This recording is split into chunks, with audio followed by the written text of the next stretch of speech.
כן, אז מפתיחת המשחק אנחנו רואים את הלחץ של באזל, הם לא מאפשרים לליברפול להתחיל התקפה.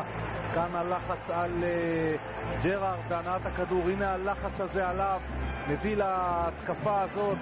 4 שחקנים ברחבה של ליברפול, שטרלר הפעם לא מדויק, סרי די שמשחק כקשר אחורי, היה אחד הבולטים בקבוצה, לדעתך הבולט, עשה כאן עבודה מצוינת ביציאה קדימה להתקפה, מסירה כפולה עם שטרלר.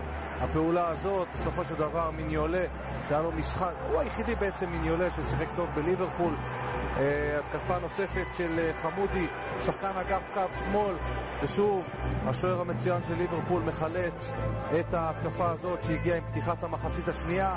ואז מגיע השער הזה בדקה 52, שטרלר על הריבאונד שמגיע, תראה את הקרן הזאת, הכדור בגבו של לוברן ניתז ונעדף, שטרלר ראשון על הכדור החוזר. שים לב כאן איך שטרלר על הכדור החוזר, הוא מצפה לטעות בהגנה או לעדיפת כדור, והמיקום המצוין הזה שלו עושה את ה-1-0. התקפה של ליברפול לא הייתה במשחק היום, חוסר דיוק, חוסר תאום בין השחקנים.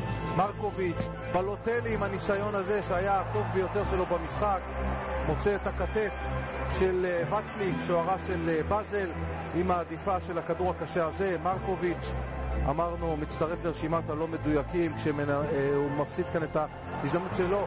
סטרלינג בהתקפה הכי טובה של ליברפול, מאבד את הכדור, הכדור בורח לו שם מהרגליים כמו שחקן שעלה רק עכשיו מהנוער, וסטרלינג היה עצבני, לא מרוכז, כמו כל הקבוצה שלו. אז זו תמונת טבלת הבית, ריאל מדריד אחרי הניצחון הערב בבודפשט.